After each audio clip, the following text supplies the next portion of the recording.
Hello, everyone, and welcome to the Vitality Show with Hannah Mason. That seems to be the name the show is getting. If you have any tips, please send them my way. So today, I'm really excited to bring into the space that we share together Daniela Golshani, who is a social worker, and she really has focused her energy on working with people who've experienced trauma, whether it's major global traumas or minor traumas of any sort. And she's really going to help us gain understanding on how we can bring light into the darkness that trauma can often bring into our lives. And so without further ado, I'm going to allow her to share a little bit about herself and her journey with all of us. So here, Daniela, welcome to the group. Nice to have you here. Hello. Thank you. Welcome, welcome, welcome. I'm so excited to be here. So as you said, I'm a social worker. So I've done about 20 years in the social work field in various kind of facets. Hashem has kind of put me across the board in different areas. I've worked in social work with children who have experienced severe child abuse or neglect.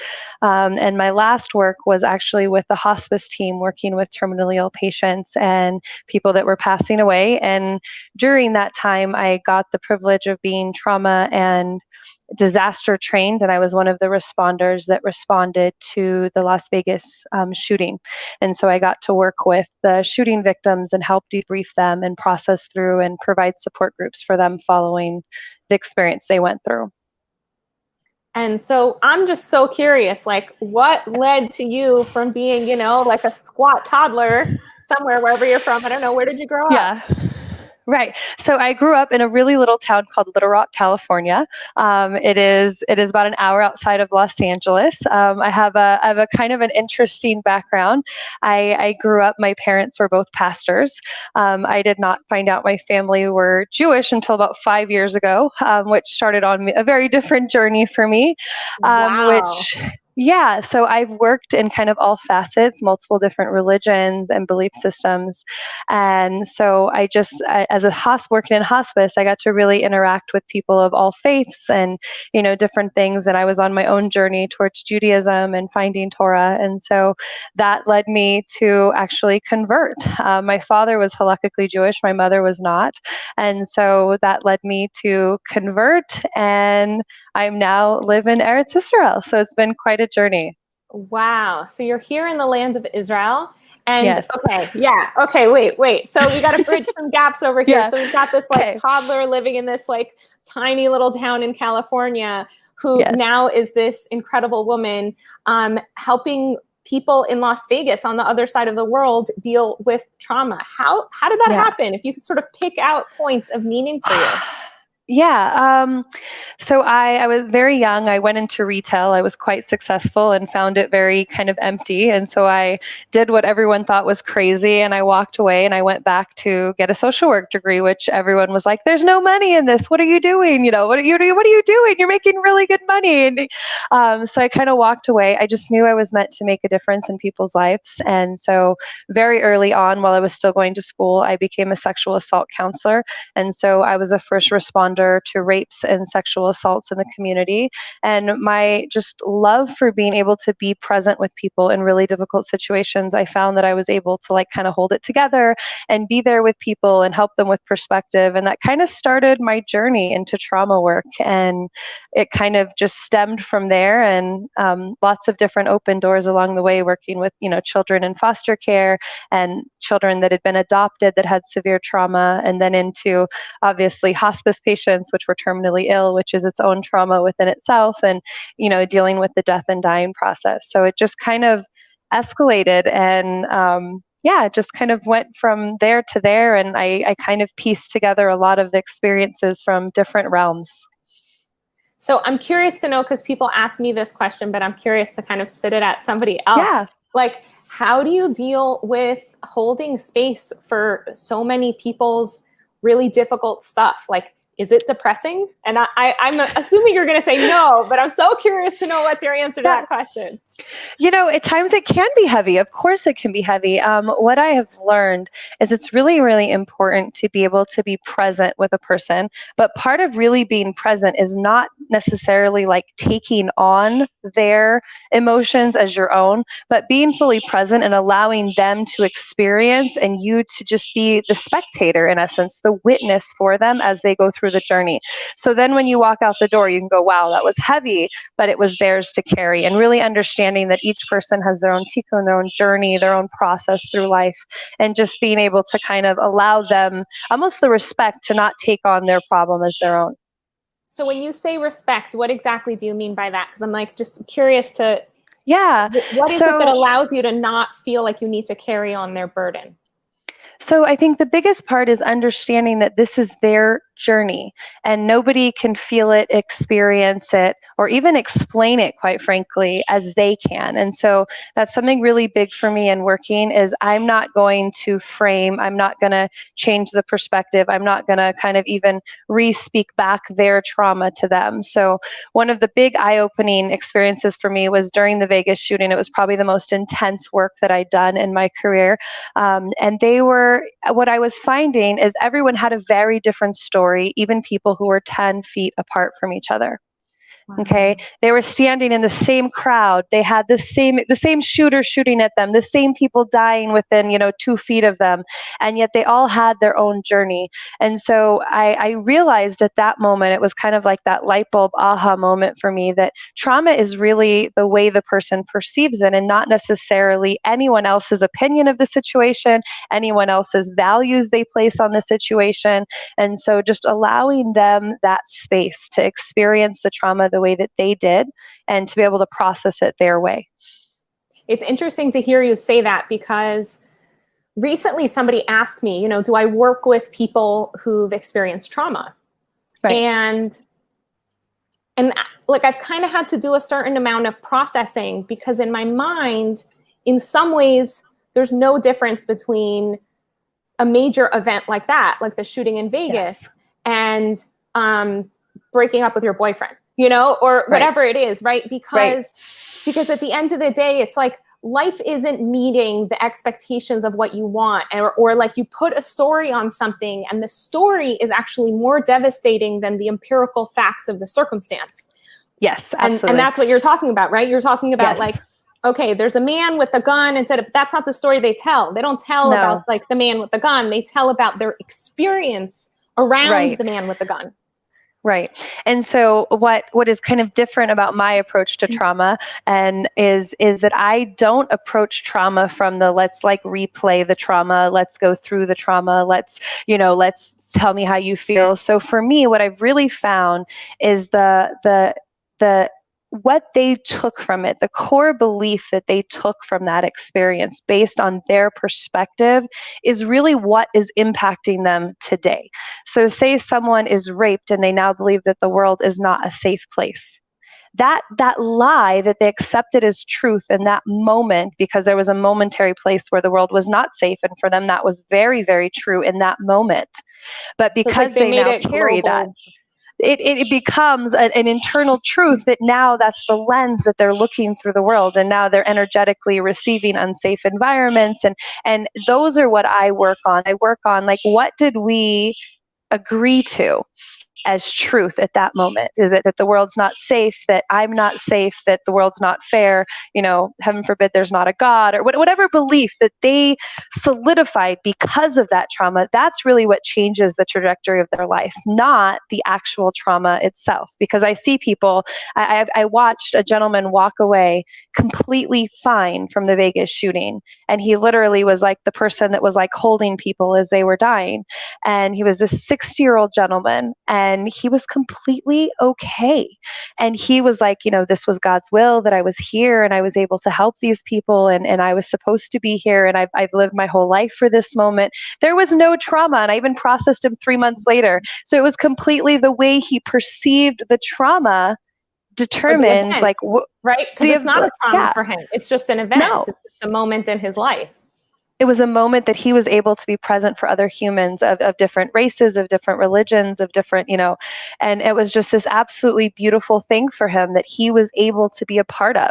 And it clicked for me at that moment that it really is what we internalize that determines our perspective and outlook on an event. And so if we can take a person back and find meaning, and we can take a person back and get rid of those internal lies that they may have had based on that experience, the trauma itself becomes an event in our life instead of, something that's changed the whole trajectory. Okay, so help me out here. Let's say right now with Corona, this is something that that I wrote about in my recent email, like telling people about this conversation. And I mentioned how all the things in my life that I sort of took as the things that I could count on, the pillars in my life, my community, my synagogue, neighbors who I have really intimate relationships with, who now I can't talk to because it's like masks only, or, lockdown, or whatever it is. And it feels like I have to mourn so many different parts of my life. And Absolutely. I'm curious if you could share like what tools you offer to people who aren't, needing a first responder at a massive global event, but like just regular people going through regular stuff. Right. So I think, I would definitely say this virus is a massive world event and a world trauma, and everyone is experiencing it from small to tall. And, our seniors are impacted. Our children's entire educational system has been altered around the entire world. So this is definitely something huge. And so I know I'm certified in parenting. So I did a parenting seminar at the very, very beginning of Corona for moms that were about to, take on the sudden responsibility of educating their children, right? And this is a really big deal, and now our children are home full time. And again, it's really about how it's framed. Is this an opportunity for me to bond with my children and spend more time with my children? Is this for an opportunity to reevaluate what is important in my life and what really matters, and what did I put maybe too much emphasis on? So it's really, I think it's an opportunity for all of us to really determine what's important. I don't know about you, but I found that there was a lot of things I did to maintain busyness that I really didn't need in my life. And now that they're gone, I'm kind of like, wow, I'm sure soccer moms and all of these different people can kind of go, whoo, for not having to rush the kids off to soccer, and all these extra things that we often put on our plates that we, from outside expectations or wanting to feel like a good mother or whatever it is. And so I think for me, that Corona has really been an opportunity for us to really evaluate what's important and to reconnect to that. It's kind of been I always tell everybody it was like a reset button for us to be able to reestablish what really matters. And what really matters is what goes on in our home, right? We often spend more hours out there, but really this is life. And that's what we do to like pay for life, like to cover life and make life possible. So that's really the perspective I've been trying to infuse in people, is to realize like this is such a gift. Like, I don't know about you, but like Rosh Hashanah and all of the holidays coming up are like sometimes very stressful when we have 20 guests at our table and we, we're serving and we're cooking for days. And it's kind of a relief to know I'm cooking for the four of us, and knowing that we're like, all of that pressure, is not necessarily there. So I really think it's about resetting our priorities. And when we're feeling stressed, reaching out to the support systems that we can, I think is really, really important. So can you give me like a really down to earth exercise? How do I do that reassessing of priorities or reevaluating what's going on? Right. So I think really important is for everyone to kind of write a list of what takes place in their day. Okay. What do we do from the second we wake up to the second we go to bed? And obviously that's dramatically different than what it was 6 months ago. But we're going to write that list down, and we're going to determine what part of those things are causing us stress. So when I work with kids, we call it green light, yellow light, red light in terms of stress levels. So if any mother has young school age children, we know that getting our kids ready for school is sometimes a red light. It is stressful. It's overwhelming. We say get our shoes on 50 times on our way out the door, like all of these things. So we say that's a red light moment. And that second where we get to sit down with tea when our children are gone, that's my green light moment. And when the kids, I'm trying to get dinner ready, maybe that's a yellow light moment for me. I kind of enjoy it sometimes and I kind of don't. And then from there, we need to hone in on the parts of our life that are causing stress, the parts of our life that are causing problems. And we need to find out if it's a perspective issue or if it's an actual organizational issue that we can adjust and change. So I really encourage everyone to write down like our day, what it looks like from the time I wake up to the time I go to bed, and what am I enjoying? What is stressing me out? And then what can I do? Like some of it's unavoidable, and other parts are what can I do to change the perspective of it or change that experience? It's interesting that you say about the like getting ready for school, because when I have a 15-year-old son, and when he was little, that was such a massive red light for me. Yes. Like that was a massive red light. When he'd come home and kind of needed to decompress, that was kind of another red light. And then making sure he got to bed on time in order to get up in the morning for said red light. You know, these were the red lights.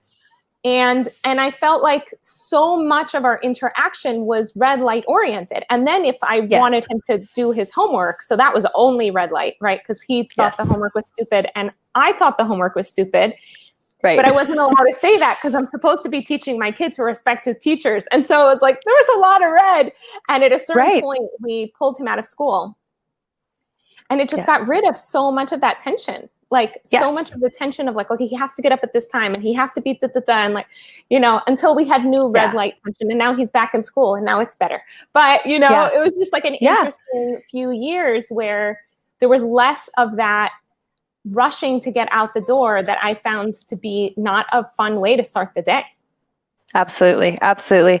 And so it's all about like resetting that. So one of my children in particular tends to need a lot of attention in the morning to get going. Like they need their cuddles and they need their time and they need these things.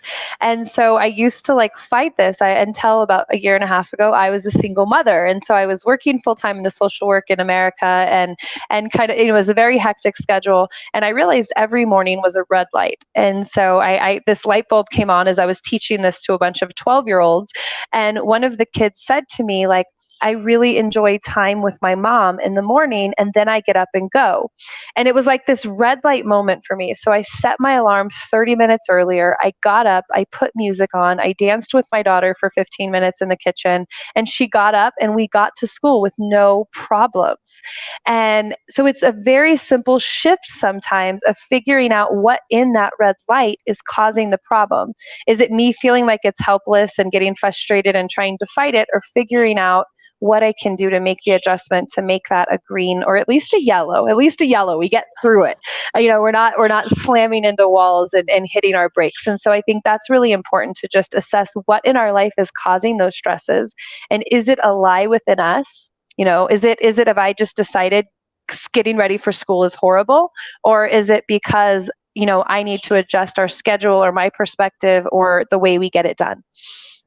So I have this one viewer who mentioned that during Corona, their father passed away, and it made all the, you know, normal traditional rituals around, you know, death and dying and funerals and mourning and all of that really complicated and very difficult and distant. And they weren't able to be with their father in the way that they wanted. And I'm just curious to know, like, so for them, that was just a red light month, you know? And I'm just curious to know, like, how you would help somebody in that circumstance. Right. So I worked in hospice, and so I worked with the family of the deceased and support groups of people. And so it's very important for all humans to be able to memorialize and find meaning and process the death. So we go through the 5 stages of grief whenever we are mourning.